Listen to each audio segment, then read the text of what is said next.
Now let's see the nerve supply of the larynx. The larynx is supplied by two nerves, and this both the nerves, they are the branches of the vagus nerve. So somewhere here the vagus nerve lies, and from the vagus nerve in the upper part it gives one superior laryngeal nerve, and this superior laryngeal nerve will divide into internal laryngeal nerve, which is going to pass through the thyroid membrane inside the larynx, while the external laryngeal nerve will passes outside the larynx and it is going to supply the cricothyroid muscle. So here in this figure, this is vagus nerve, this is internal laryngeal nerve, this is external laryngeal nerve. This muscle is the cricothyroid muscle, and this is the opening in the thyroid membrane through which internal laryngeal nerves as well as superior laryngeal vessels passes. Now one more branch of the vagus nerve, that is the recurrent laryngeal nerve, which is going to wrap around the right subclavian artery on the right side, and on the left side it is going to wrap around the arch of aorta. After passing with the recurrent course, this recurrent laryngeal nerve passes behind the cricothyroid joint and enter inside the laryngeal cavity. And here within the laryngeal cavity, the sensory supply of the laryngeal cavity, the upper part till the vocal cord, it is supplied by this internal laryngeal nerve. The area below the vocal fold, it is supplied by the recurrent laryngeal nerve, while the area at the site of the vocal fold, it is going to be supplied by both this internal laryngeal nerve as well as the recurrent laryngeal nerve. So this is about the sensory supply, while the motor supply, all the muscles of the larynx, they will be supplied by this recurrent laryngeal nerve, except the cricothyroid muscle, which is going to be supplied by this external laryngeal nerve. While transverse arytenoid muscle, it is supplied by two nerves, by the internal laryngeal nerve as well as the recurrent laryngeal nerve. And the secretomotor fiber from the larynx, it will be carried out by the recurrent laryngeal nerve. So now for the quick revision of the nerve supply of the larynx, pause the video and read the detail. Now let's see the blood supply of the larynx. Here we can see this is the common carotid artery, and it gives one internal carotid artery and external carotid artery at the level of the thyroid cartilage. And from the external carotid artery, one branch is arising, and that is called as a superior thyroid artery.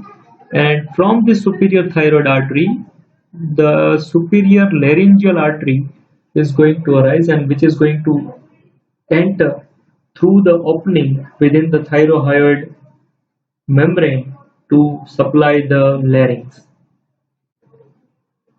One more artery is also going to supply the larynx, and that is the branch of the subclavian artery. From the subclavian artery, thyrocervical trunk is going to arise, and from the thyrocervical trunk, one inferior thyroid artery, it is also going to arise, and from this inferior thyroid artery, one inferior laryngeal nerve is going to supply the larynx.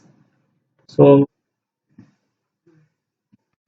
the larynx, the part above the vocal fold, it is supplied by the superior laryngeal artery, and the part of the larynx below the vocal fold, it is supplied by the inferior laryngeal artery, while the vocal fold itself, it is supplied by the dual blood supply, and the veins corresponds to the arteries of the larynx. Now for the quick revision of the blood supply of the larynx, you can pause the image and revise it. Now let's see the lymphatic drainage of this larynx. Here, this is the front view of the larynx with this lymph nodes present on the superior side, and this lymph node, it is called as the jugulo-digastric lymph node. and this is also jugulodigastric lymph node. Here, this lymph node is the prelaryngeal lymph node. This is also prelaryngeal lymph node. This is pretracheal lymph node.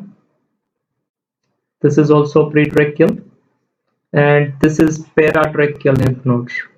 So the larynx, it is going to be drained in the jugulodigastric lymph node and prelaryngeal lymph node above the vocal fold, and area below the vocal fold.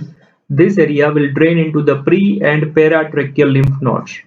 While at the site of this rhemaglottis, so we can say at the site of the vocal fold, this is drained by both these lymph nodes, and this area, it is called as the watershed line of the larynx. So this rhemaglottis, it acts as the watershed line of the larynx. So for the quick revision, pause the video and try to recollect the things. Now let's see the development of the larynx very briefly. So this is the foregut, and this area is the cephalic part of the foregut. So from the ventral side of the cephalic part of the foregut, one diverticulum arises, and that diverticulum, that is called as laryngotracheal diverticulum. And the proximal part of this diverticulum gives rise to the development of the larynx.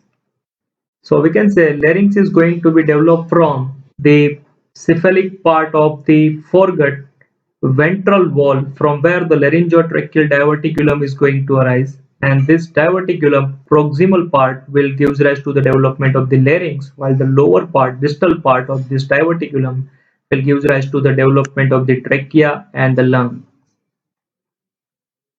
Now let's see the development of the parts of the larynx from the different embryological origin. So here the thyroid, epiglottis as well as the cuneiform, they are derived from the fourth arch. Epiglottis, it is going to derive from the dorsal part of the hypobronchial eminence, and this cuneiform, it is the detached part of the epiglottis. So these three cartilages are derived from the fourth arch. Cricoid, arytenoid and corniculate, they all will derive from the sixth arch. Cricothyroid muscle, it is the derivative of the fourth pharyngeal arch, while the remaining muscles, they will be derived from the sixth arch. Superior laryngeal nerve, it is the derivative of the fourth arch, while this recurrent laryngeal nerve, it is the derivative of the sixth arch.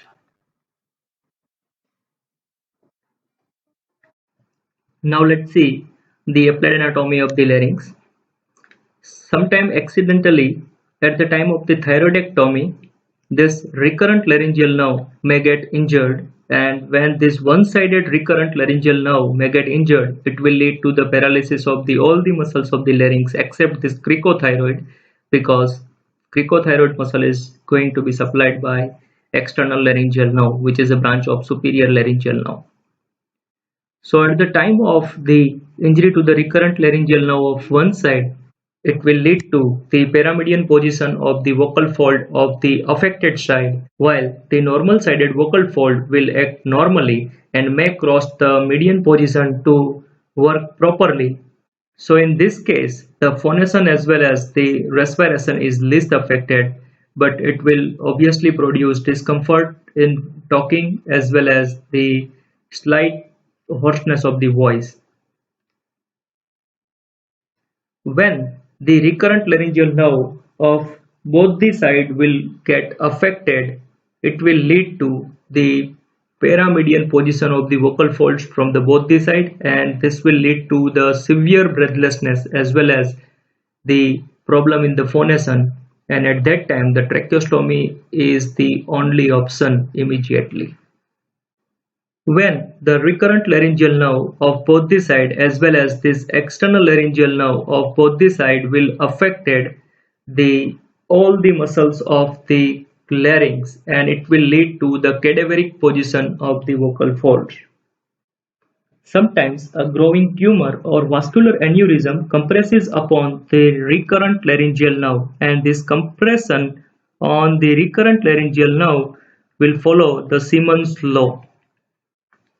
This law enunciates that in the chronic involvement of the recurrent laryngeal nerve, the abductors of the larynx, that is the posterior cricoerythenoid muscle, will paralyzed first, followed by the other muscles of the larynx.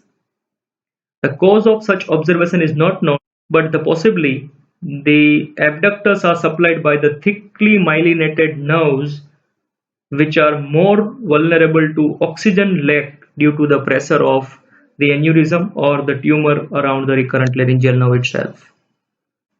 Now let's see the laryngoscopy.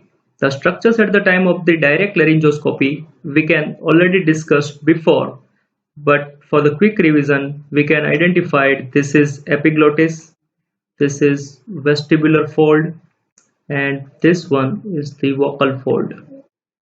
At the time of the direct laryngoscopy, make the patient to lie down on the bed, and with the extended neck, the direct laryngoscope should be inserted with the direct visualization into the larynx to see the interior of the larynx.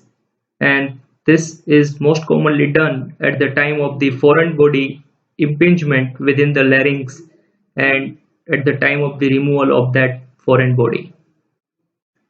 Now, the piriform fossa, it is also called as smuggler's fossa, it is somewhere present here. This piriform fossa, it is bounded medially by this aryepiglottic fold and laterally by this thyrohyoid membrane along with the upper part of the thyroid lamina.